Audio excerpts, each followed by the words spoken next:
Salah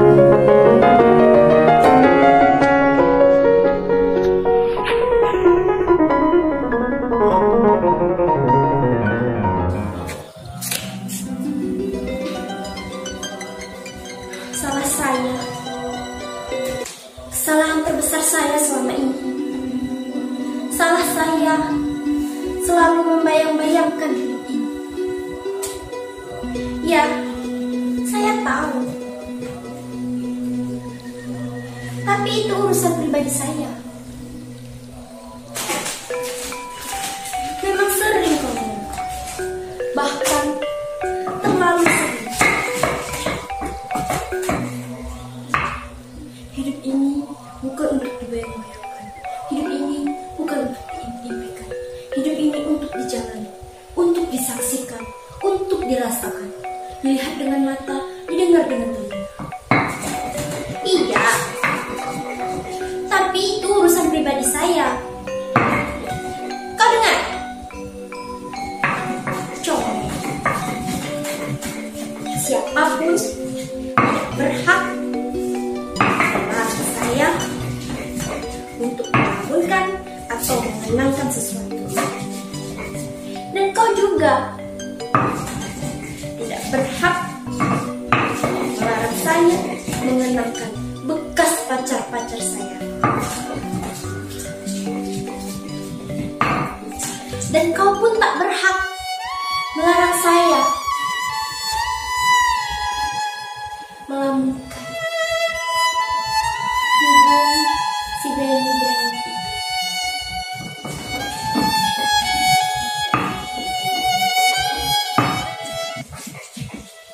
Betul, saudara-saudara.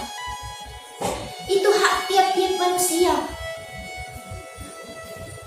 Hak asasi manusia. Dan saudara-saudara tidak punya hak atas dunia sunyi seseorang. Jika itu bisa, itu rahasia. Dan saudara-saudara menjadi pembohong besar jika sekarang berani mengatakan bahwa saudara tidak pernah lamun. Dan siapa yang kuasa melarang saudara-saudara mengerjakan pekerjaan edan itu?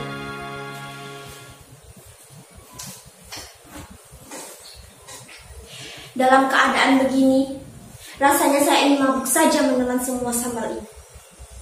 Saya tahu sambal ini merangsang nafsu makan, tapi saya tidak perlu dirangsang. Tanpa sambal ini pun, saya sanggup menelan semua nasi ini sekaligus. Nasib, nasib, nasib, ya nasib, nasib.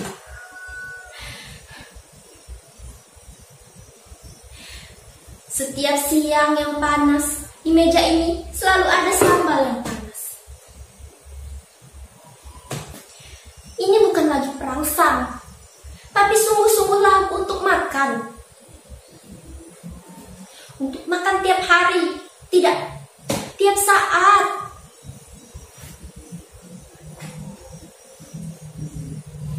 Bukankah ini berarti saya harus menuntaskan alkohol berbotol-botol sepanjang hidup? Ini penipuan mentah-mentah namanya.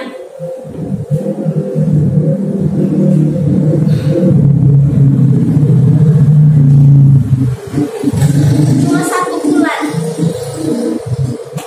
Sejak lebih dari 2 tahun saya menjadi istrinya. Agak makan lumayan.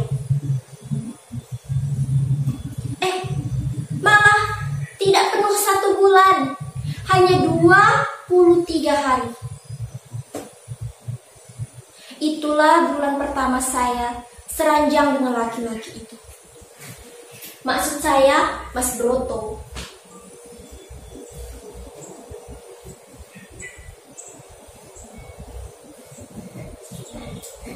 Barangkali saudara-saudara menyangka saya mengada-ada, berdusta. Lihatlah saudara. Tempe 5 kerat. 5 keratnya lagi saya simpan untuk nanti malam. Sayur bayam agak lumayan. 20, daun singkong pun tidak mustahil. Saya tidak peduli apakah di antara saudara-saudara ada sebagai pejabat pemerintah atau polisi. Saya juga tidak peduli apakah saudara-saudara ada pemimpin partai, pemimpin agama, ulama, bahkan malaikat sekalipun. Yang ingin saya katakan sekarang adalah semua ini gila-gilaan.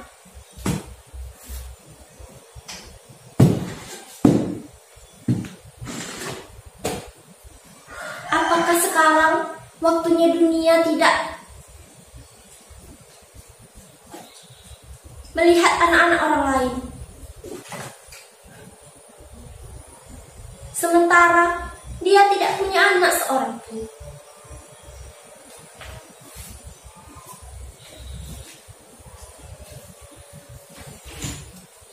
Mengajar dari pagi sampai siang, siang sampai sore, dan malam pun digunakan untuk kursus supaya ia beranjak dari nasib jeleknya itu.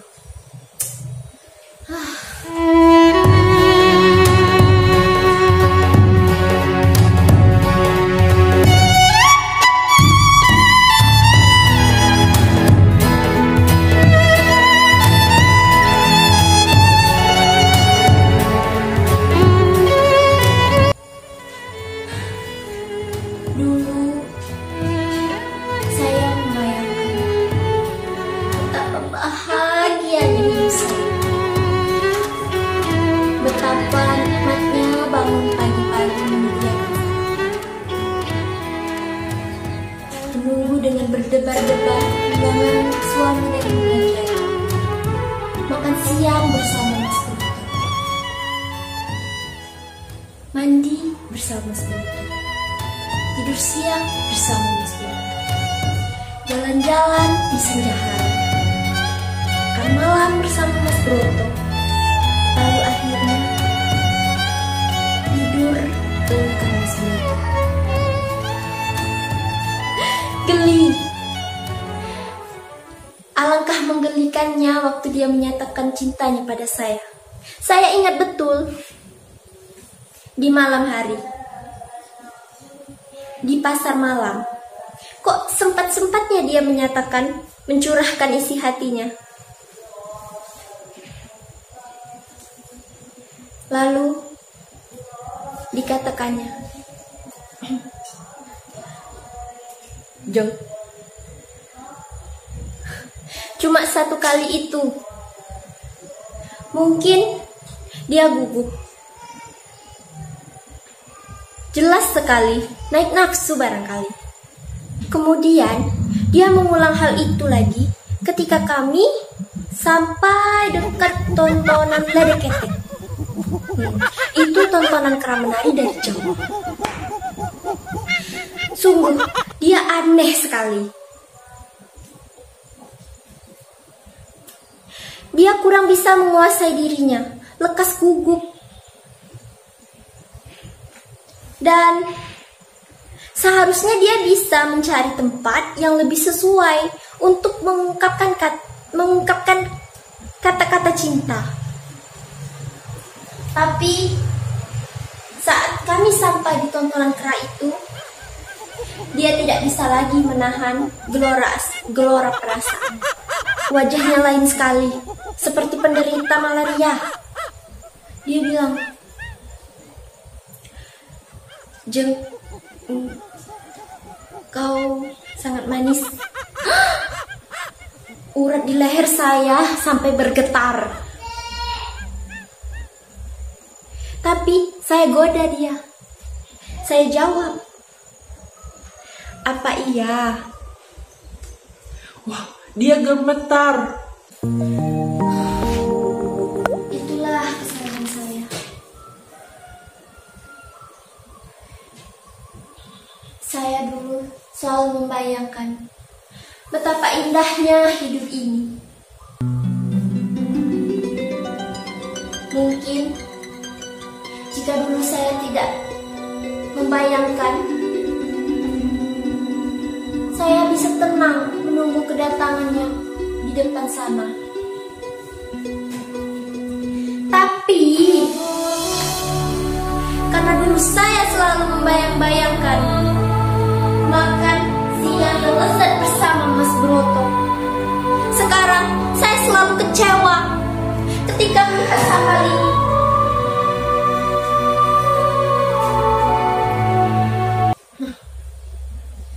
Mati radio itu. Biarkan saja. Itu radio tetangga, bukan kami punya.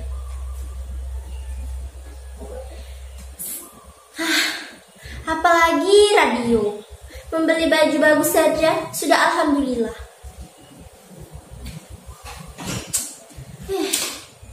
Sebenarnya Mas Broto bisa saja membeli radio kalau dia mau. Tapi dia adalah seorang pengecut, seorang yang sukar diambil. Kan dia mengajar di SMP partikulir kalau sore. Nah, suatu ketika ada juragan datang kemari. Kalian tahu sendiri kan latar belakang seorang juragan datang ke rumah seorang guru.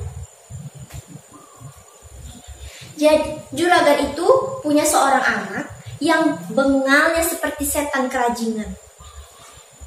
Lalu dia datang kemari meminta tolong suami saya untuk menaikkan kelas anaknya. Tentu saja juragan membawa amplop.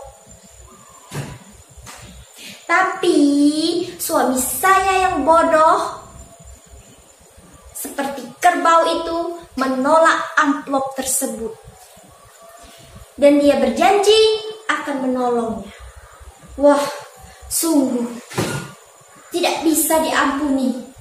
Untung saja saya dengar bahwa anak setan itu betul-betul tidak naik kelas. Sombong betul tetangga yang satu itu. Seminggu yang lalu, saya bertengkar dengan suami saya lantaran tetangga yang sok itu. Coba saja, saya baru saja menentangkan tubuh di ranjang batu. Saya selalu menyebutnya begitu untuk ranjang besi kuno yang jelek. Ya, baru saja saya menentangkan badan di ranjang batu itu, dia membesarkan bunyi radionya. Tidak tahan lagi saya. Hampir saya meloncat ke dapur untuk mengambil palu.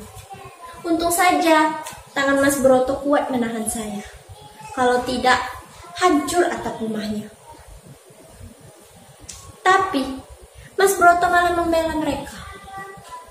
Apa kalian tahu apa yang dikatakan suami saya? Jeng, sabar. Sabar apa? Saya bilang.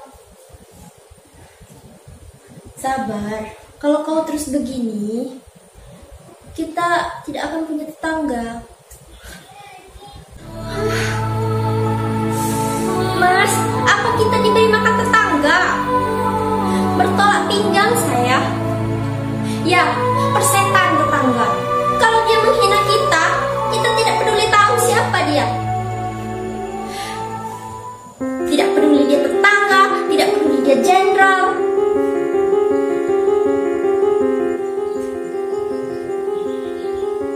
Kau tidak tahu bagaimana dia menghina kita. Kau tidak tahu bagaimana dia menghina kita dengan radionya. Apa suami saya bilang?